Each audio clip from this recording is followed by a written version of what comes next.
നമ്മുടെ മധു എന്നാ പേരല്ലേ? यस, मेरा नाम मधु मधु है। मधु कितना साल हो गया विश्वास के? मैं 14-15 से एक बुक लिया था जिसमें लिखा था कि यीशु मसीह प्रभु है हमारा, और गवाहियाँ थी उसमें कुछ। मैं तब बाइबल को नहीं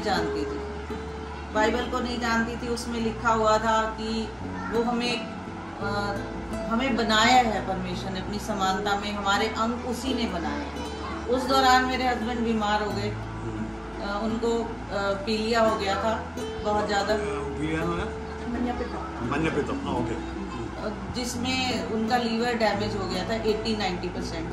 डॉक्टरों ने बोला कि इनके पास ज़्यादा समय नहीं है, इनका लीवर डैमेज हो चुका है, या तो आप ट्रांसप्लांट करा लो जिसके लिए 25 लाख रुपए लगेगा। उस टाइम मेरे पास उनका इलाज कराने के लिए भी पैसे नहीं थे। मेरे भाई ने थोड़ा इलाज कराया। फिर मैंने बोला, प्रभु मैंने तो आपकी किताब में पढ़ा कि तो आप नए अंग देख सकते हो मुझे। आ समय विश्वासोട് വന്നേ ഉള്ളൂ। उस टाइम बिलीवर था ना, बिलीवर आया नहीं था। ओके, मैंने इसमें पढ़ा कि मैंने कहा अगर आप सचमुच खुदा आपसे नए अंग दे सकते हो तो मेरे हस्बैंड को नए अंग दो। मैं किसी के पास नहीं जाऊंगी कि मुझे 25 लाख रुपए दे दो, मेरी 3 बेटियां, मैं किसी से कुछ नहीं कहूंगी, आप ही मेरे हस्बैंड को नया लीवर दोगे। भयंकर विश्वास है। हाँ, और अगर सचमुच ऐसा हुआ तो मैं अपनी लाइफ आपके पीछे सब कुछ छोड़ के मैं आपके पीछे दे दूंगी। उस टाइम में मैं शॉप चलाती थी, सामान बेचती थी, चुन्नियाँ और ये धूप बत्ती जो पूजा का सामान सब फ्री में दे दिया किसी शॉप को कि मुझे ये करना ही नहीं है। अपनी शॉप भी छोड़ दिया, सामान भी बेच दिया। കട നടത്തിക്കൊണ്ടിരുന്നു, അതിനകത്ത് ഇതുപോലത്തെ ചുന്നികള് പിന്നെ सब त्योहारों का सामान सेल करती थी, സാധനങ്ങളെ എല്ലാം വെച്ചോണ്ടിരുന്നു। അന്നേരം മധു പറഞ്ഞു, ഞാനിതെല്ലാം വേറെ കടക്കാർക്ക് കൊടുക്കും, പക്ഷെ ഞാനിത് ആയിക്കഴിഞ്ഞാൽ मुझे लोगों ने कहा था इसका तो दिमाग खराब है, मतलब कोई अपनी शॉप का सामान भी कोई ऐसे देता है किसी को फ्री में, बंद करता है त्योहार अपनी, मतलब ये अपनी जगह है, तेरा पूजा पाठ अपनी जगह है, मतलब ऐसा क्यों किया? മനസ്സിലായോ? ആളുകൾ പറഞ്ഞു ഇതെല്ലാം പ്രാന്തിയാണോ, ഇതെല്ലാം बहुत लोगों ने मुझे गलत कहा। मैंने कहा जिसने जिंदगी दिया ना वो सब कुछ देगा, मुझे नहीं करना ये काम। अगर मैं ये करूंगी तो मैं लोगों को ये बता रही हूँ कि तो मैं तो फिर इसी के साथ हूँ, फिर मैं परमेश्वर के साथ कहाँ रही? तो अगर परमेश्वर के साथ हूँ तो मुझे वो सब कुछ दे देगा। उस टाइम में मेरे हस्बैंड पे जो मेरे बच्चे कमाते थे थोड़ा बहुत तब था, और फिर लाइफ दी परमेश्वर ने, उनको ठीक कर दिया। 5 यूनिट एक दिन में ब्लड दिया, जो उनका पॉटी के जरिए पूरा उसी दिन साथ के साथ निकल गया। डॉक्टर ने कहा कि नहीं है, मतलब बॉडी में ताकत ही नहीं है ब्लड को एक्सेप्ट करने की, 4 ग्राम खून रह गया। मैंने कहा परमेश्वर आप इनको ऐसा दो कि इनका ब्लड खुद से बनना शुरू हो, शरीर में इतनी ताकत दे दो कि खुद से बने। 1 महीने के अंदर इतना अच्छा रिकवरी हो गया उनका, वही ब्लड जो 3-4 ग्राम था 9-10 ग्राम हो गया। और मतलब परमेश्वर ने उन्हें इतना अच्छा 6 महीने, फिर मैं पहले तो गुस्सा करती थी, इतना ड्रिंक भी करते थे, वो बहुत गुस्सा होती थी, लेकिन परमेश्वर ने कहा कि पति के अधीन रहो, बहुत गुस्सा करती थी, फिर उनकी सेवा करो। मैंने जी जान से अपने पति की 6 महीने बच्चों की तरह सेवा की, वो एकदम ठीक हो गए, और आज उनके अंदर इतनी ताकत थी। 6 साल तक उन्होंने फिर कोई दवाई नहीं खाई, लीवर बिल्कुल ठीक था। मैंने कहा ये दवाइयाँ नहीं वो करेगी, परमेश्वर का वचन सुनो। फिर पहले तो बहुत गुस्सा करते थे, जगह जगह बोलते थे पता नहीं इसको क्या है, ऊपर वाले ने ठीक, मुझे तो मेरे उसने ठीक किया है, ठीक है ये करती है। फिर धीरे धीरे सब लोगों को बताने लगे, मेरे को भी कहते थे आज मैं तेरे परमेश्वर की वजह से जिंदा हूँ। लोग बोलते थे अरे तुम जिंदा हो, हमने तो सोचा था तुम्हें कुछ हो गया होगा, तुम तो बिल्कुल ठीक घूम रहे हो। जो लोग देखते थे हैरान होते थे उनको देख के कि ये तो सचमुच ही कमाल है। लोगों को बताते थे। एक लड़का आया, 19 की बात है, मैं शॉप पे बैठी हुई थी, हमने दूसरी शॉप कर रखी थी एक, उस पे बैठी थी, तो बोले निरंकारी में आप आ जाओ अंकल, निरंकारी में बहुत अच्छा है। उसने कहा मैं तो किसी निरंकारी, मैं तो इतना जानता हूँ कि एक बार मैं इसके साथ गया था जीसस के वहाँ भवन में, और वहाँ इतने बड़े बड़े चमत्कार होते हैं और लोग ठीक हो रहे हैं, और उसकी वाइफ को इतनी दुष्ट आत्मा थी उस लड़के की, वो कह रहा अंकल मैं सब जगह हो आया। उसने कहा एक बार मैं अपनी वाइफ को बुलाता हूँ, तू उनसे बात कर और अपनी वाइफ को ले जा। मेरे हस्बैंड ने उसको बुलाया, मैंने बात की। उसकी वाइफ को जिस दिन मैंने लेके जाना था भवन में, उसको इतनी तबीयत खराब हो गई कि वो जाने ही नहीं देती थी। उस लड़के ने अपनी गवर्नमेंट जॉब छोड़ के 3 साल से अपने घर में था, वाइफ के चक्कर में पूरी दुनिया का चक्कर लगा चुका, सिर्फ सुसाइड करने वाला था कि मैं इसको अपने घर छोड़ दूं। उसको बोला तू अपने घर चली जा और मैं फिर देखता हूँ कुछ क्या करना है मुझे। 3 साल हो गए, मैंने अपनी जॉब भी छोड़ रखी है तेरे चक्कर में, सब कुछ इतनी परेशानियों में हूँ। तो फिर उस लड़के ने जब सुना तो मैं उसको जबरदस्ती ले गई। वहाँ पे गए तो उसको इतना अच्छा लगा, पहले दिन ही उसको ऐसे लगा जैसे उसके अंदर से कुछ निकल के गया है। वो कहते थे यहाँ पे जैसे कोई चीज़ बैठी रहती है या मेरे को पकड़ लेती है, जकड़ लेती है। मैं तो आ गई, लेकिन वो 1 महीना वहाँ रुक के आए और बिल्कुल इतना, हमेशा फिर यही कहते थे कि आंटी अंकल ने हमें बताया, आज हम बच गए। अंकल ने मतलब सचमुच वो ऐसी रूह बचा के गए हैं। आगे उन्होंने कम से कम, आज वो पास्टर एक किस्म से है वो लड़का। दोनों हस्बैंड वाइफ लोगों की इतनी रूहें बचा चुके हैं उनके द्वारा, उनके कम से कम 20 परिवार बचे हैं मतलब। और जब मेरे हस्बैंड प्रभु के पास गए, प्रभु ने मतलब 1 रात पहले ही, जैसे आज डिक्लेयर किया, 1 रात पहले इतनी चमकती रोशनी, वाइट कपड़े और इतना चमक रहा था चेहरा, मुझे समझ नहीं आई कि ये क्या है। मेरे हस्बैंड ऐसे, और मैं खुश हूँ कि परमेश्वर ने उन्हें अपने चरणों में स्थान दिया। वो जान के गए कि प्रभु सचमुच जिंदा खुदा है।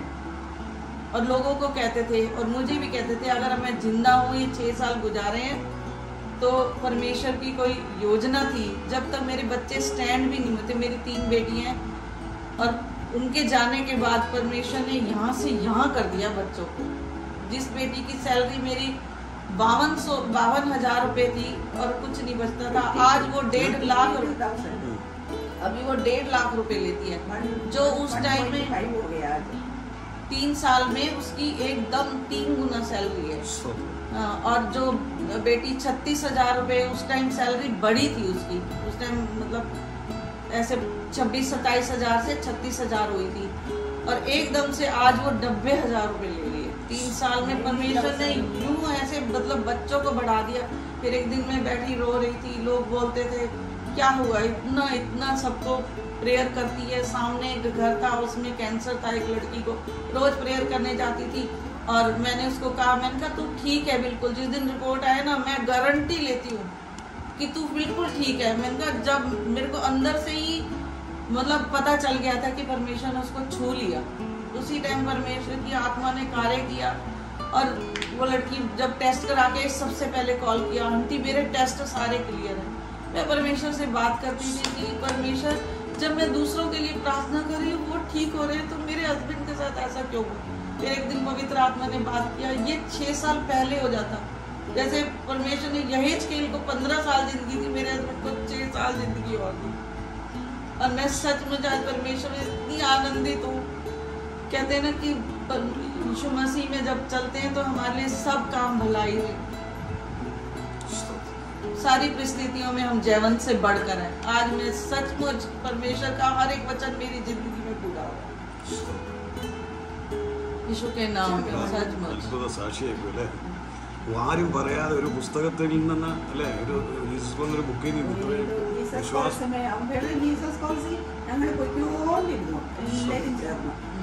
എന്നാണല്ലോ സഹോദരി, അത് ഒറ്റയ്ക്ക് അവരെല്ലാവരും ഈ ഒരു വിശ്വാസത്തിൽ വന്നിട്ട്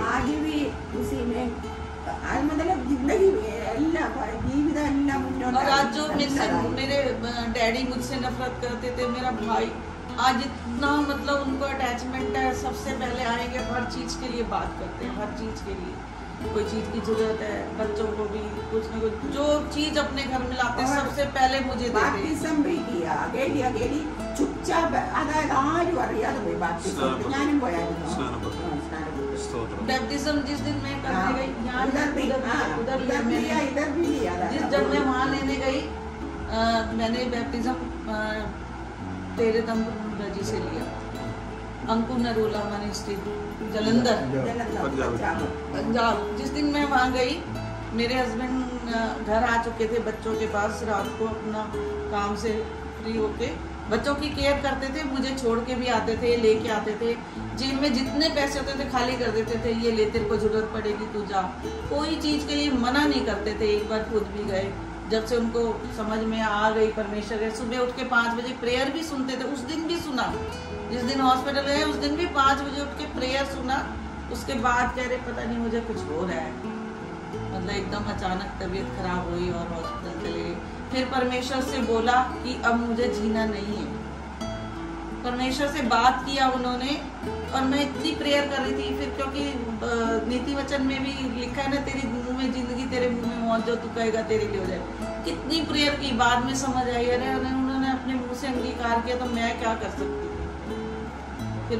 फिर मैंने फास्टिंग में थी हॉस्पिटल में, मैंने कहा परमेश्वर मेरी नहीं तेरी इच्छा मेरे पति की जिंदगी में पूरी है, जो तू चाहता है वही हो। फिर मैंने हाथ जोड़ दिए परमेश्वर के आगे और आराधना स्तुति करती रही, और बस फास्ट खोलना ही था, डॉक्टर ने बोला कि ये ऐसे ऐसे हो गया। मैंने कहा परमेश्वर मैं नहीं जानती थी, तू जानता है मेरे लिए क्या अच्छा है क्या बुरा है। उस टाइम में मैंने थैंक्स किया, रोते रोते भी थैंक्स किया, प्रभु तेरा धन्यवाद, जो तू चाहता है वही हो।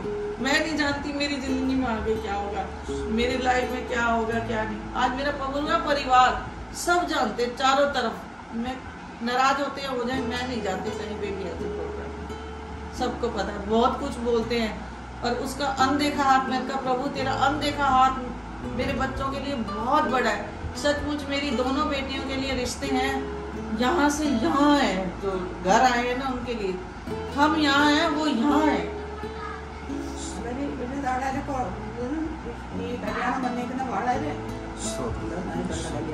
क्योंकि दोनों का हो रहे, हाँ दोनों, उसके लिए भी बात चल रही है, उसकी शादी होने के 6 महीने में उसकी भी हो जाएगी, 7 साल में दोनों बेटे होंगे।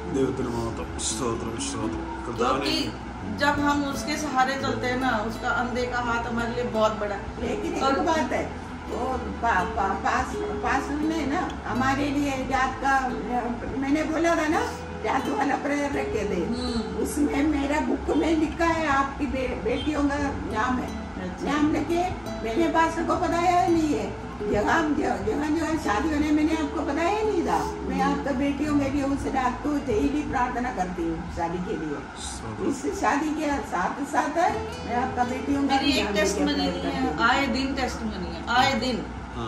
फिर एक बार मेरा ब्रदर बीमार हो गया, डॉक्टर ने जवाब दे दिया कि आधा घंटा है बस। मैंने कहा नहीं डॉक्टर ऐसे मत करो, मेरा भाई ठीक है बिल्कुल, मेरा एक भाई रो रहा है, मेरी बेटी रो रही है, चुप, कोई नहीं रोएगा, मैंने तुम में से कोई भी नहीं रोएगा, मेरा भाई ठीक है। वहीं हॉस्पिटल में बैठ के प्रेयर करा, मैं क्या देख रही हूँ, जीसस ने उसके ऊपर ऐसे हाथ रखा है और डॉक्टर ने बोल दिया था मेरे भाई के लंग्स डैमेज हो चुके हैं, मेरे भाई की लीवर डैमेज है, उनकी किडनियाँ बिल्कुल बंद खत्म हो चुकी हैं और आधा घंटा। मैंने कहा नहीं डॉक्टर आप प्लीज़ उनका इलाज करो, वो ठीक है बिल्कुल। 2 स्वर्गदूत उनके लंग्स की सफाई कर रहे हैं। मैंने कहा मेरा भाई ठीक है, मुझे विश्वास है। जब हम उसको लेके जा रहे थे, उसमें जो वैन होती है ऑक्सीजन लगा हुआ था, उसको वैन में लेके जाने, ऊपर मॉनिटर रखा हुआ था। आप सोचो जिसके सिर पे मॉनिटर है, मॉनिटर कहाँ गिरेगा, अगर गिरेगा तो सिर के ऊपर गिरेगा ना, वो मॉनिटर ऐसे हो गया। मैंने कहा परमेश्वर अब वो कुछ भी कोई कहता रहे, मेरे साथ आप हो, मेरे भाई के साथ आप हो, मुझे पूरा विश्वास है मेरे भाई को कुछ भी नहीं होगा। हमारे घर के 26 लोग, सबका कोरोना टेस्ट हो गया, मैं प्रेयर में थी पूरे 40 दिन। मेरा भाई जब बीमार था तब, और उसके बाद जब वो ठीक हो के आया, थैंक्स गिविंग में फिर फास्टिंग करी। और जब एक दिन जब वो हॉस्पिटल में था, परमेश्वर के कहते हैं ना कि कभी कभी हम नहीं प्रार्थना करते, हमारे अंदर तो पवित्र आत्मा बात करता है। 4 बजे उठी,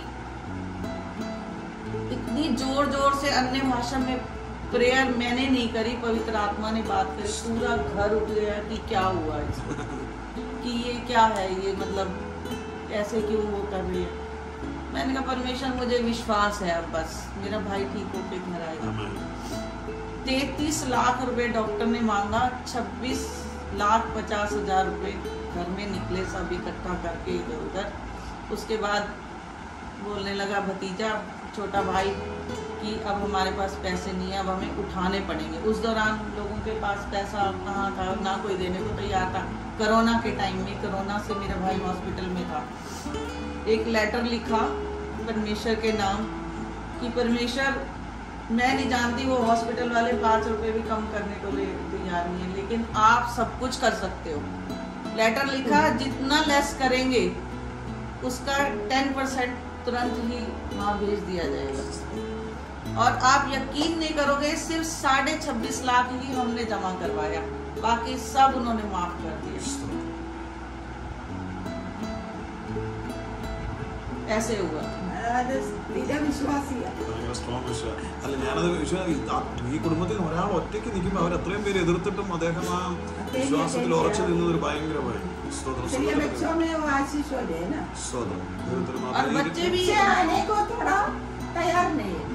അല്ല, എന്നാലും ആ സഹോദരി ഒറ്റയ്ക്ക് നിന്നല്ലോ।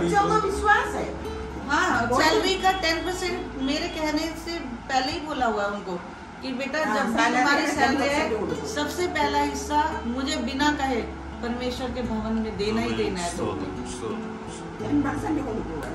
पूरा तुमने अपना पहला हिस्सा वहाँ दोगे, देखना फिर तुम्हें परमेश्वर ब्लेस करेगा। मानते हैं, ऐसी बात मानते हैं। कोई भी प्रॉब्लम हो, प्लीज हमारे फ्रेंड के लिए प्रेयर कर दो, आज हमारे लिए प्रेयर कर दो। ये सब है, कोई मेरे घर में कोई वो नहीं है, कुछ भी वो चीज कोई नहीं रखी, ना किसी चीज को कुछ नहीं है, कुछ नहीं है। पहला विश्वास हुआ, लेकिन आएंगे आएंगे आएंगे दूसरों को भी लेके आएंगे। दामाद जो आपका जो दामाद आ रहे हैं ना, उसी में आएगा विश्वास। विश्वास है मुझे, इसलिए मैंने कहा आएगा। कोई बात नहीं, बच्चे जैसा चाह रहे हैं, तेरी योजना बहुत बड़ी है मेरे बच्चों के लिए। मेरा विश्वास है, जो परिवार बताया ना मैंने उनको, मैं उसमें हूँ, तो ठीक है, वो साथ में आएंगे परिवार।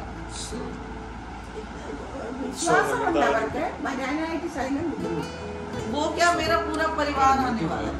जब मैं प्रेयर करती हूँ, सबकी फोटो लगा के, सबका हाथ लगा के प्रेयर करती हूँ। पूरी लिस्ट बनाई हुई है, पूरी एक एक लोगों की फोटो लगा रखी है, उस पे हाथ रख के प्रेयर करती हूँ। सब लोग विश्वास में आएंगे। यस, परमेश्वर इतना महान है, मेरे बच्चों की आने में जाने में हर समय सुरक्षा करता है। और बच्चों को भी पता, कहीं भी जाते हैं पहले बोलती हूँ प्रेयर करा के जाओ। कहीं घूमने जाएंगे, बाहर जाएंगे दोस्तों के साथ, पहले हाथ पकड़ के प्रेयर करती हूँ, उसके बाद निकलते हैं बच्चे भी। सब विश्वास है, आएंगे वो। उनकी आत्मा खुली हुई है वचन ग्रहण करने के लिए, क्योंकि बाइबल का वचन कहता है तू बच, तेरा घराना बचाया जाएगा। अभी तो അപ്പോൾ मधु सिस्टर प्रार्थना करो, सबको व्यूअर्स के लिए प्रार्थना करो।